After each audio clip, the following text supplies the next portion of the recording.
Covid vaccine എടുത്ത ആളുകൾക്ക് ഇന്നാലിൻ്റെ ward അതിൽ സ്ട്രോക്ക് വന്നെന്ന് നമ്മൾ ഇന്ത്യയിലെ മെയിൻ ഹോസ്പിറ്റലിൽ സ്റ്റിക്കർ ഒട്ടിച്ചതായിട്ട് ഒരുപാട് ഫേസ്ബുക്കിൽ വന്നു. സത്യത്തിൽ അതിൻ്റെ ഉള്ളിലൊക്കെ പോയപ്പോൾ അങ്ങനെ ഒരു സംഭവയിൽ ഓരോരുത്തർ ഫേക്കായിട്ട് പടച്ചു വിട്ടത്. വാസ്കുലൈറ്റിസ് എന്നുള്ള സംഭവമാണ് ഈ കോവിഡിലുണ്ടാവുക. അതിനാണ് അന്ന് കോവിഡിൻ്റെ സമയത്ത് കോവിഡിൻ്റെ മരുന്നിൻ്റെ പുറമെ നമ്മൾ സ്റ്റിറോയിഡ് കൊടുത്തിരുന്നത് ആ വാസ്കുലൈറ്റിസ് കുറയ്ക്കാൻ വേണ്ടിയിട്ട്. ആ വാസ്കുലൈറ്റിസിൻ്റെ സമയത്ത് ആ സ്റ്റിറോയിഡും കൂടെ കൊടുത്തിട്ടില്ലെങ്കിൽ ഈ മരണത്തിൻ്റെ അളവ് എത്രയോ കൂടുമായിരുന്നു. പക്ഷേ അത് കഴിഞ്ഞ് അതിൻ്റെ എഫക്റ്റ് കഴിഞ്ഞാൽ ഇന്നേ വരെ കോവിഡിന് ശേഷമുള്ള പോസ്റ്റ് കോവിഡ് ഇറയിലുള്ള ഏറ്റവും വലിയ കോംപ്ലിക്കേഷൻ എന്ന് വെച്ചാൽ അന്ന് ശ്വാസകോശം കുറേ ആളുകൾക്ക് ന്യൂമോണിയ വന്ന് തകരാറായിട്ടുണ്ട്.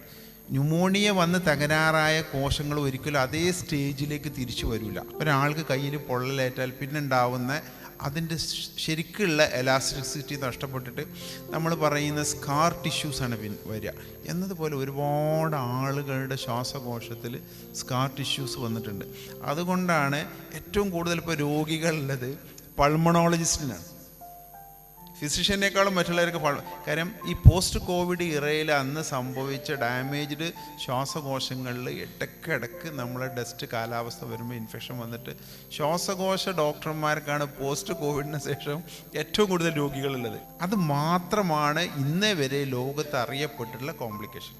അത് നമുക്ക് ആർക്കും ഇഞ്ചക്ഷൻ കൊണ്ട് വാക്സിൻ കൊണ്ട് നല്ല ഇൻഫെക്ഷൻ വന്നിട്ട് വൈറസ് ഡാമേജ് ചെയ്ത കോശങ്ങളാണ്.